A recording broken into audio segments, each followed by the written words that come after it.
A paz do Senhor Jesus. Esse vídeo é a continuação do estudo sobre as 7 festas do Senhor. Vamos ver nesse vídeo agora sobre a primeira festa do ciclo das festas, sobre a Páscoa. E a Páscoa, na Antiga Aliança, ela representava a proteção contra a última praga ali no Egito, que foi a morte dos primogênitos, tanto de homem como de animais. Foi também juízo sobre os deuses do Egito. E foi a libertação de Israel do Egito. Vamos ver então sobre a instituição da Páscoa. Levítico 23, 4 e 5. São estas as festas fixas do Senhor, as santas convocações, que vocês proclamarão no seu tempo determinado. No primeiro mês, aos 14 do mês, no crepúsculo da tarde, é a Páscoa ao Senhor.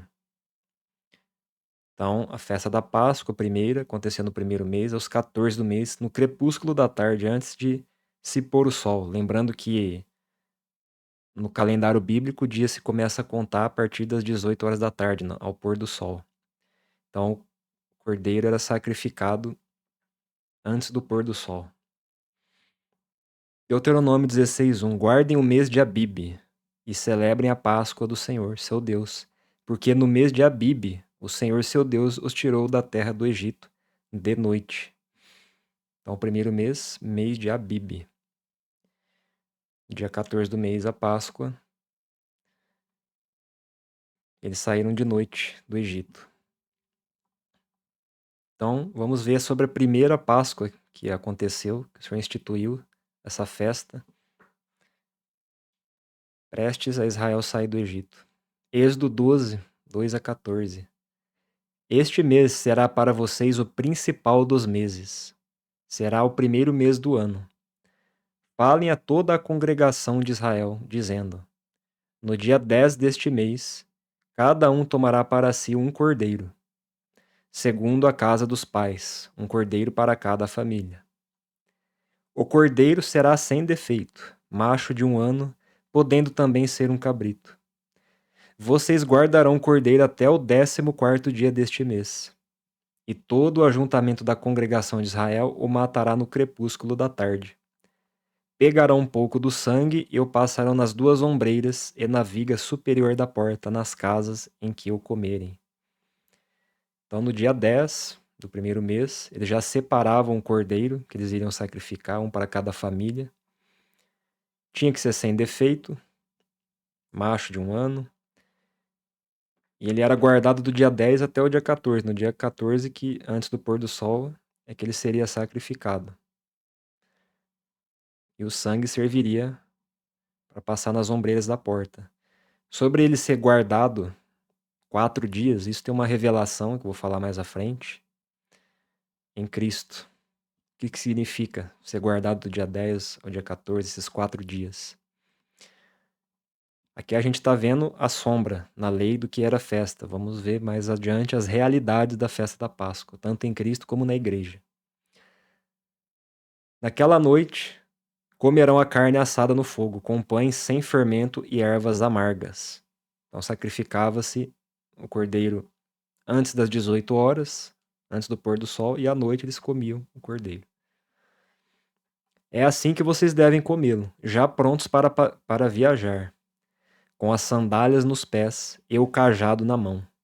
Comam depressa, é a Páscoa do Senhor. Porque naquela noite passarei pela terra do Egito e matarei da terra do Egito todos os primogênitos, tanto das pessoas como dos animais.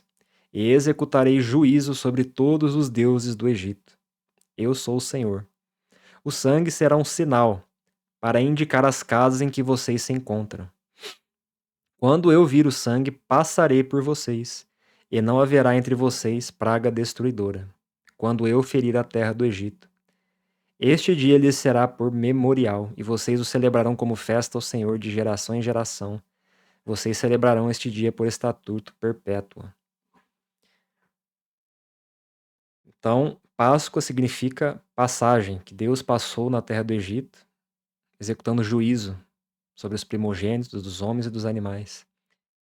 E juízo também sobre todos os deuses do Egito. E o sangue do cordeiro, que era passado nos batentes das portas, era um sinal para indicar as casas, sinal de proteção, que livrariam eles do juízo de Deus. Quando o Senhor passava, via o sangue, ele passava por cima. Esse significa o nome da Páscoa. O significado de Páscoa. A passagem.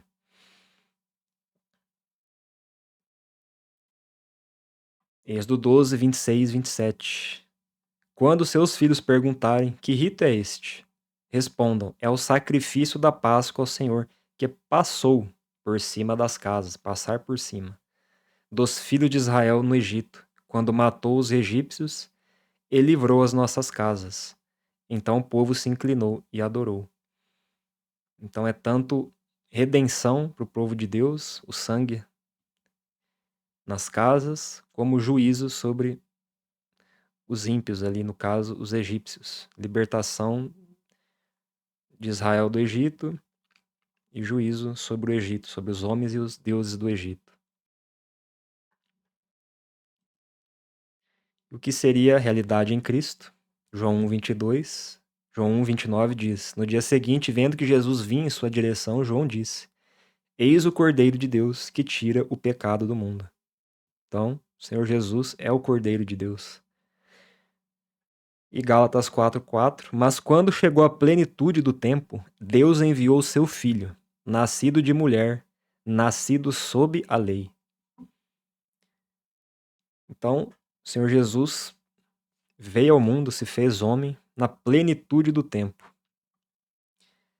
E aqui é que está a revelação do Cordeiro ser guardado por 4 dias. Jesus ele se manifestou no 4º milênio, desde Adão. De Adão até Abraão, 2000 anos. De Abraão até Cristo, 2000 anos. Um dia para o Senhor é como 1000 anos. E o Senhor anuncia o fim desde o princípio. Ali em Gênesis, quando fala do 4º dia da criação, o Senhor criou os 2 luminares, o maior para governar o dia e o menor para governar a noite. Ali no 4º dia, Deus já estava mostrando a troca de aliança, da antiga aliança para a nova aliança. O Senhor Jesus vindo como o sol da justiça, estabelecendo a nova aliança. Então, esses 4 dias, profeticamente, significam 4.000 anos que o Cordeiro foi guardado e se manifestou no 4º milênio para salvar os homens, para se oferecer em sacrifício agradável ao Senhor.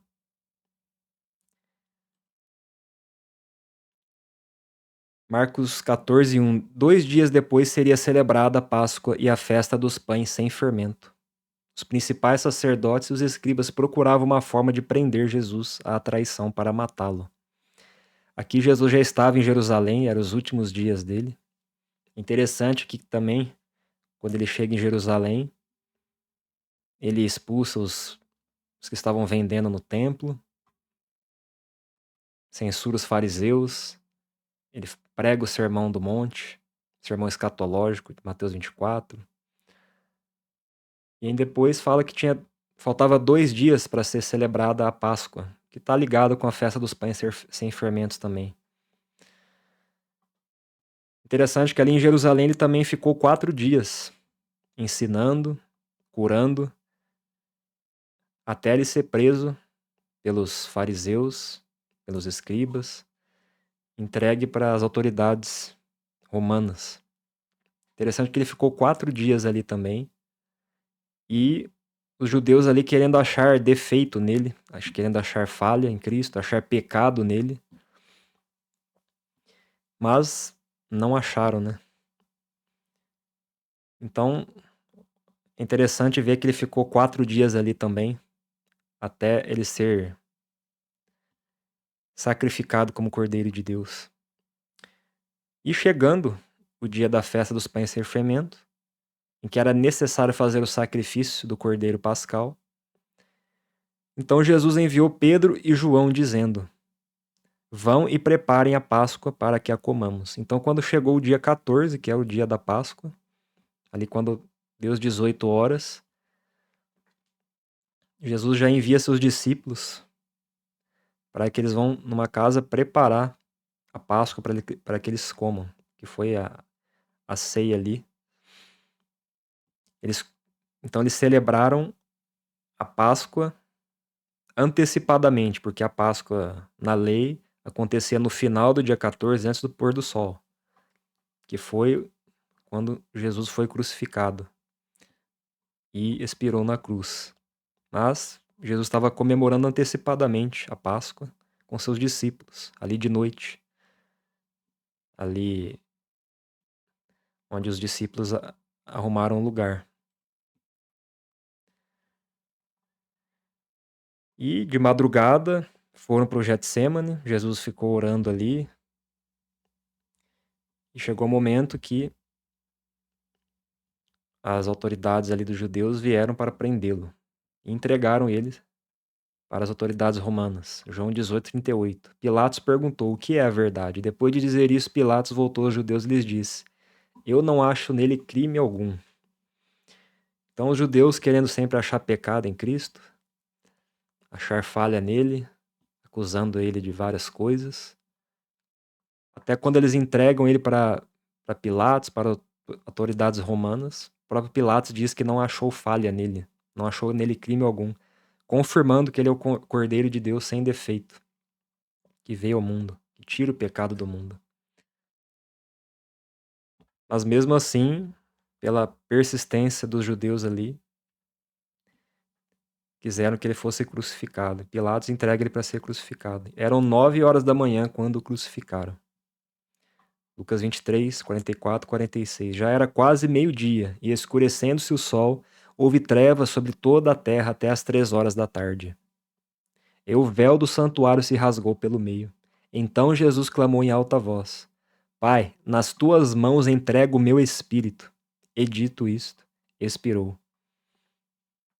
Então ele ficou das 9 da manhã até as 3 da tarde, ali na cruz, e quando finalmente ele entrega o espírito ao Pai, ele morre, cumprindo de fato a Páscoa, que o cordeiro é sacrificado antes do pôr do sol, então ele estava sendo sacrificado ali antes do pôr do sol, cumprindo de fato a festa da Páscoa como Cordeiro de Deus. João 19, 30, 36. Quando Jesus tomou o vinagre, disse: está consumado. Inclinando a cabeça, entregou o espírito.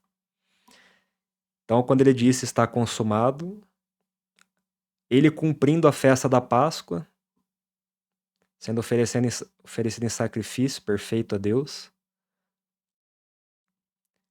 A partir daí, todas as outras festas receberiam cumprimento profético. Ázimos, primícias, Pentecostes, trombetas, dia da expiação e tabernáculos. Então, a partir daí, todas as outras também começariam a ser cumpridas. Agora, como realidade mesmo e não como figura.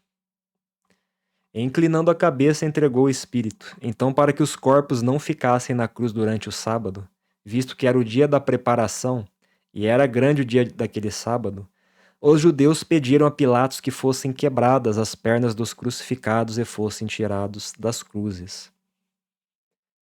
Interessante lembrar aqui também que fala sobre o sábado. Na introdução, na primeira parte do estudo das festas, eu falei que tinha 2 tipos de sábado na lei. Tinha o sábado que era semanal, que era o descanso de 7º dia da semana, e tinha os outros sábados, que eram sábados cerimoniais, que eram quando ocorriam os dias de festa. Então poderia acontecer 2 sábados na mesma semana. E quando fala de sábado aqui, esse sábado ele não era o sábado de 7º dia, mas sim o sábado cerimonial, que era a próxima festa que ocorreria no dia 15, é a festa dos pães sem fermentos, que é no primeiro dia dessa festa, é um descanso, não se poderia fazer obras. Uma festa que durava 7 dias, e no 7º também era descanso, não se poderia fazer obras. Então, quando fala durante o sábado, não era o 7º dia, mas sim o sábado cerimonial do dia 15, que era a festa dos pães ázimos. Era grande o dia daquele sábado, que era a festa dos pães ázimos que estava chegando ali no próximo dia. Os soldados quebraram as pernas dos homens que tinham sido crucificados com Jesus, primeiro de um, depois do outro. Quando, porém, chegaram a Jesus, vendo que já estava morto, não lhe quebraram as pernas. Mas um dos soldados lhe abriu o lado com uma lança, e logo saiu sangue e água. Aquele que viu isso dá testemunho, e o testemunho dele é verdadeiro. E ele sabe que diz a verdade, para que também vocês creiam. E isso aconteceu para que se cumprisse a escritura: nenhum dos seus ossos será quebrado. Que era o que estava escrito em Êxodo 12, 46. O cordeiro deverá ser comido numa casa só. Não levem nada da carne para fora da casa, nem lhe quebrem osso nenhum. Então era realmente a realidade da Páscoa se cumprindo em Cristo. Tanto no dia da Páscoa, o horário, tudo se cumprindo ali. E ele cumprindo, de fato, a profecia de Isaías 53 do servo sofredor. Certamente ele tomou sobre si as nossas enfermidades e as nossas dores levou sobre si. E nós o considerávamos como aflito, ferido de Deus e oprimido. Mas ele foi traspassado por causa das nossas transgressões e esmagado por causa das nossas iniquidades. O castigo que nos traz a paz estava sobre ele, e pelas suas feridas fomos sarados. Todos nós andávamos desgarrados como ovelhas. Cada um se desviava pelo seu próprio caminho, mas o Senhor fez cair sobre ele a iniquidade de todos nós. Ele foi oprimido e humilhado, mas não abriu a boca. Como cordeiro foi levado ao matadouro, e como ovelha muda, diante dos seus tosqueadores, ele não abriu a boca. Pedro vai usar essa profecia ali na carta dele para falar de Cristo. E aqui foi um momento de humilhação para Jesus. Ele não tendo cometido nenhum pecado, estava sendo condenado, se fez pecado por nós. Então, as pessoas ali vendo, parecia uma derrota. Estavam zombando dele, falando se ele era realmente o Filho de Deus, o Messias, que ele descesse da cruz e se salvasse. Então, as pessoas ali estavam vendo como uma derrota aquilo ali. Mas, na realidade, como vai dizer em Colossenses 2,15, ele estava triunfando na cruz. Essa morte dele era a vitória dele. E despojando os principados e as potestades, publicamente os expôs ao desprezo, triunfando sobre eles na cruz. Então, na realidade, ele estava triunfando ali. E ele que entregou a sua vida voluntariamente, no tempo determinado por Deus. Tentaram matar ele várias vezes, mas ele sempre falava: ainda não chegou a minha hora. Então tinha uma hora determinada para ele ali, entregar a vida dele, voluntariamente. Vamos ver agora também sobre a realidade da festa da Páscoa na igreja. A gente viu na lei como que era, como que foi instituído. Vemos a realidade em Cristo e vamos ver na igreja como que se aplica a nós, os que cremos em Cristo, que somos salvos. A festa da Páscoa vai estar relacionada à nova aliança, à redenção, justificação pela fé, perdão dos pecados, purificação, reconciliação com Deus, libertação do pecado e das trevas. Vai falar de tudo isso a festa da Páscoa. 1 Timóteo 2, 5 e 6. Porque há um só Deus e um só mediador entre Deus e a humanidade, Cristo Jesus, homem, que deu a si mesmo em resgate por todos, testemunho que se deve dar em tempos oportunos. Então, através do sacrifício de Cristo, quem crê em Cristo, crê que ele é o Filho de Deus, que ele morreu pelos nossos pecados e ressuscitou, e se arrepender de seus pecados será salvo. Ele é o único mediador entre Deus e a humanidade. Se deu em resgate por todos. Colossenses 2, 13 e 14. E quando vocês estavam mortos nos seus pecados e na incircuncisão da carne, ele lhes deu vida juntamente com Cristo.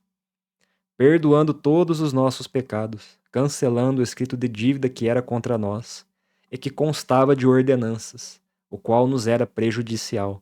Removeu-o inteiramente, cravando-o na cruz.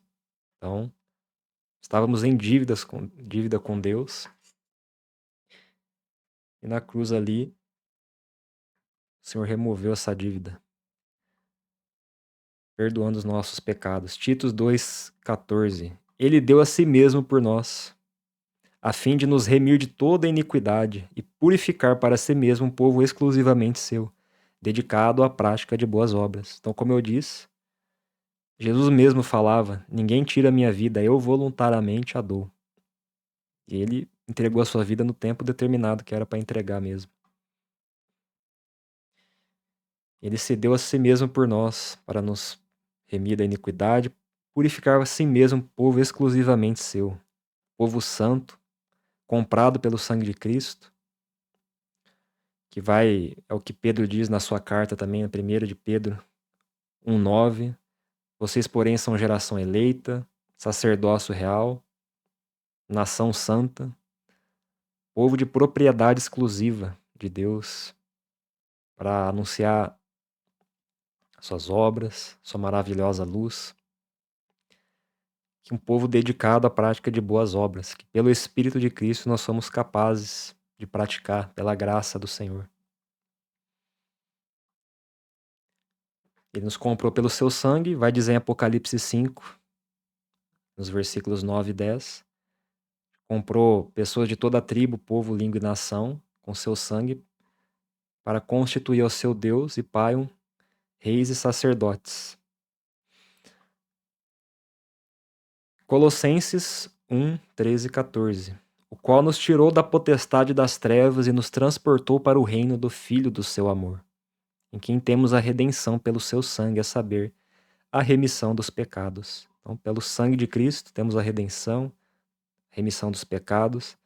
Ele nos tirou do poder das trevas que vivíamos anteriormente, transportando para o reino de Cristo, nos transportando para a sua maravilhosa luz. 1 de Pedro 1, 18 a 20. Sabendo que não foi mediante coisas perecíveis como prata ou ouro que vocês foram resgatados da vida inútil que seus pais lhes legaram, mas pelo precioso sangue de Cristo, como de um cordeiro sem defeito e sem mácula. Ele foi conhecido antes da fundação do mundo, mas foi manifestado nestes últimos tempos em favor de vocês. Então aqui Pedro fala que ele é o cordeiro sem defeito e sem mácula, verdadeiro cordeiro de Deus. Fala do sangue precioso dele, que nós somos resgatados pelo precioso sangue dele. E que antes de irmos a Cristo e sermos resgatados, nós tínhamos uma vida inútil. Ele vai falar que nós somos resgatados da vida inútil que nós tínhamos. Olha como que é forte isso. As coisas que nós praticávamos, éramos inimigos de Deus pelas nossas obras más. Estávamos mortos em nossos pecados e delitos. Mas fomos resgatados pelo precioso sangue de Cristo. Ele continua no capítulo 2, 24 e 25. Carregando ele mesmo em seu corpo sobre o madeiro os nossos pecados, para que nós, mortos para os pecados, vivamos para a justiça. Pelas feridas dele vocês foram sarados, porque vocês estavam desgarrados como ovelhas. Agora, porém, se converteram ao pastor e bispo da alma de vocês. Então aqui Pedro cita a profecia de Isaías 53, falando de Cristo, aplicando para nós, a igreja, o corpo de Cristo.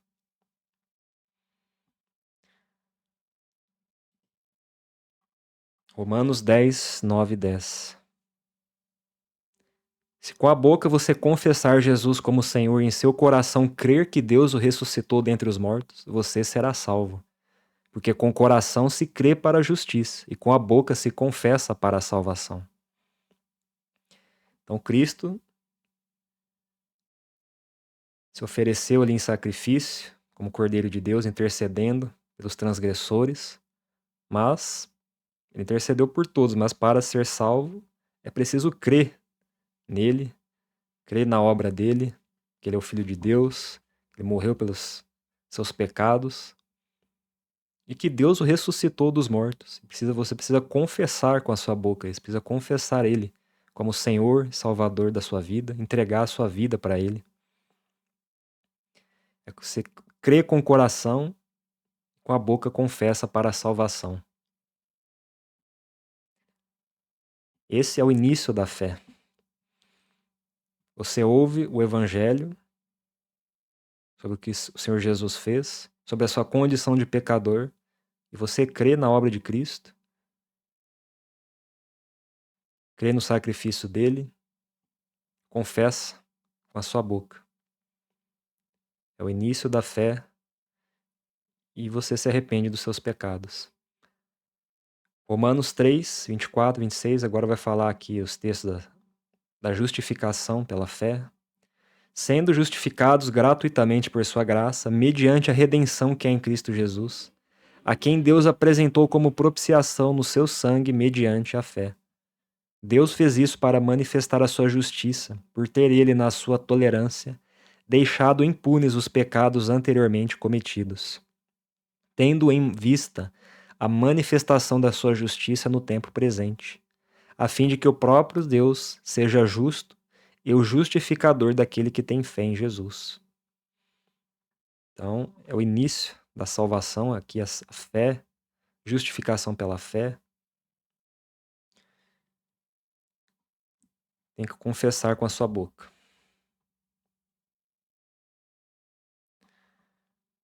Romanos 5, 1 a 2. Justificados, pois, mediante a fé, temos paz com Deus por meio do nosso Senhor Jesus Cristo, e pelo qual obtivemos também acesso pela fé a esta graça, na qual estamos firmes, e nos gloriamos na esperança da glória de Deus.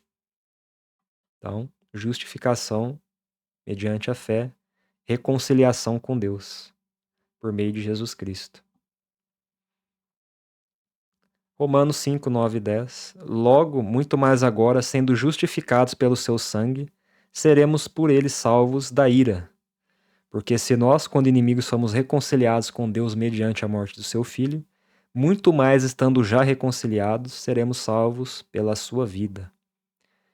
Então fala sobre justificados pelo seu sangue, seremos salvos por ele da ira. Lembra que lá no Egito, o sangue do cordeiro era passado nos umbrais da porta, para que quando Deus visse o sangue ali nos umbrais da porta da casa, ele não ferisse o primogênito ali, ele passasse por cima. Então, o sangue de Cristo nos livra da ira de Deus, da ira vindoura. O sangue de Cristo nos purifica do pecado, nos redime, nos reconcilia com Deus.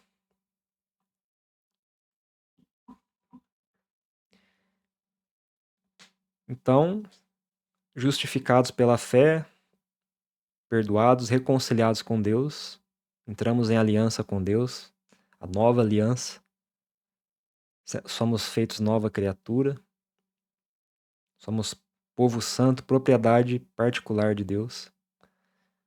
E João aqui vai falar sobre a questão do pecado. O sangue de Cristo nos perdoa os pecados, nos perdoou os pecados e continua a nos perdoar se confessarmos os nossos pecados, porque ainda, apesar de termos sido reconciliados com Deus, nascido de novo, ainda habitamos num corpo corruptível, um corpo caído. Ainda ainda temos uma natureza pecaminosa. Só quando formos glorificados é que não teremos mais esse corpo corruptível. Ele vai dizer: se andarmos na luz, como ele está na luz, mantemos comunhão uns com os outros, e o sangue de Jesus, seu Filho, nos purifica de todo pecado. Então, o sangue de Cristo é para purificar pecados. Se dissermos que não temos pecado nenhum, a nós mesmos enganamos, e a verdade não está em nós. Se confessarmos os nossos pecados, ele é fiel e justo para nos perdoar os pecados e nos purificar de toda injustiça. Então, apesar de termos sido perdoados, reconciliados com Deus, ainda cometemos pecado. Fomos salvos pela fé, fomos justificados, mas ainda cometemos falhas. Só que na vida do cristão, o pecado não pode ser recorrente, não pode ser intencional, tem que ser acidental, mas ainda cometemos erros, ainda temos pecado, porque habitamos no corpo pecaminoso ainda. Mas se confessarmos os nossos pecados, o sangue de Cristo nos purifica de toda injustiça, ele nos perdoa. Se confessarmos e se andarmos na luz. É uma condição. Provérbios 28, 13 e 14. Quem encobre as suas transgressões jamais prosperará, mas o que as confessa e abandona alcançará a misericórdia. Então, não temos que encobrir nossas transgressões, mas confessar e abandonar, para então alcançarmos misericórdias, para então o sangue nos purificar, nos perdoar. Feliz é aquele que sempre teme o Senhor, mas o que endurece o seu coração cairá na desgraça. Então, mesmo em aliança com Deus, ainda pecamos, ainda erramos, mas se confessarmos nossos pecados, o Senhor é justo para nos perdoar e nos purificar de toda injustiça. Então, se você já é crente, mas está na prática do pecado, se arrependa, confesse seu pecado, abandone-o, deixe-o. Não endureça o seu coração.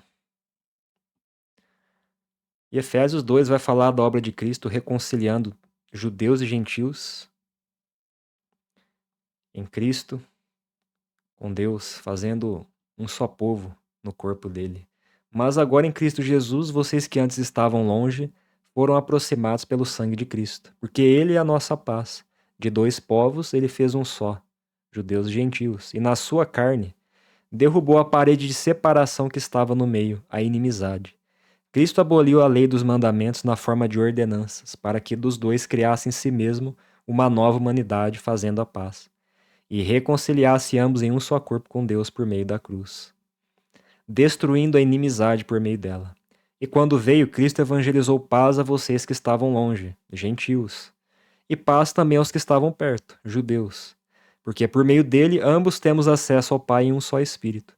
Assim vocês não são mais estrangeiros e peregrinos, mas concidadãos dos santos e membros da família de Deus. Então o Senhor reconciliou ambos com Deus, judeus e gentios, e é o que diz na profecia de Jeremias também, 31 a 33, sobre a nova aliança que Deus faria com a casa de Judá, com a casa de Israel. Caso você não conheça sobre as duas casas de Israel, tem estudos aqui no meu canal. Tem uma playlist, está dividida em 3 partes o estudo. Recomendo que você assista para entender melhor sobre esse assunto. E aqui vai falar sobre as duas casas de Israel. Que a casa de Israel, que eram as 10 tribos do norte, foram espalhadas entre as nações. E Deus só ficou com a casa de Judá, que ele era as 2 tribos, Judá e Benjamim, que eram os judeus que ficaram ali. Mas agora na nova aliança, quando o Senhor fala de uma nova aliança com as 2 casas de Israel, com a casa de Judá e a casa de Israel, a casa de Judá vai estar representando os judeus que entram em aliança com Cristo, na nova aliança, e a casa de Israel representa os gentios que entram em aliança também, representando aquelas 10 tribos que foram espalhadas. Então a restauração das 2 casas é por meio da fé em Cristo, não é geneticamente, mas é uma restauração espiritual pela fé em Cristo. A casa de Israel representando os gentios, salvos. A casa de Israel também é chamada de Efraim, que é a plenitude dos gentios, que se torna uma multidão de nações. E a casa de Judá representa os judeus, convertidos a Cristo.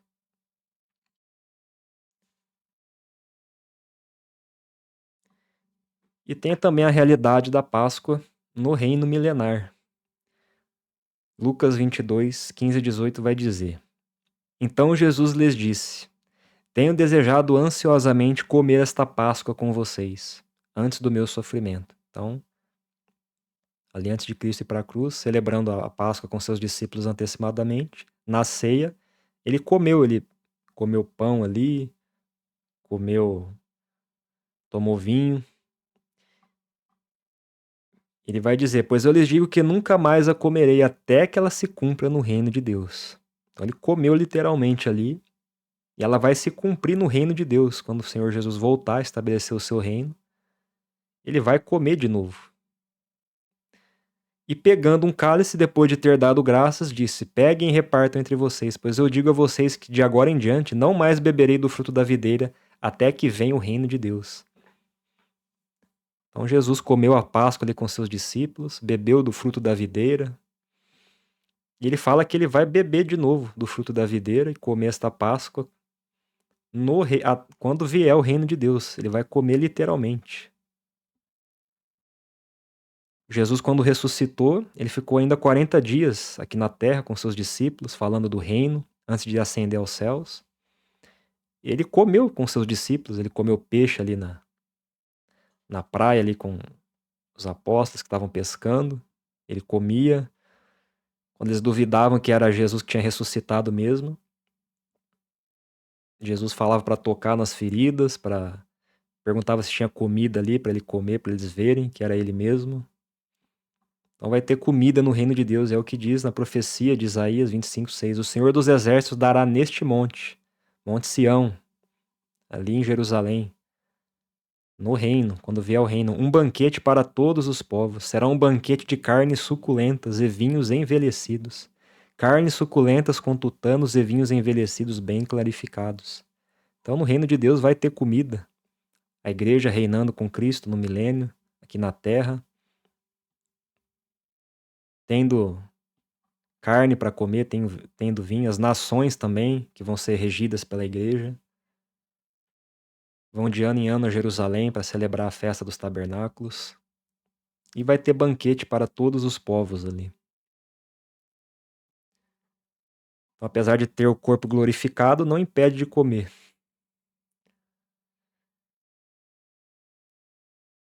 Esse foi o estudo da Páscoa, primeira festa das 7 festas. Espero que você tenha gostado. Próximo estudo vai ser sobre a festa dos pães asmos. Espero que esse estudo possa ter te abençoado. Se você gostou, deixe o seu like, comente, compartilhe e se inscreva no canal. E até a próxima.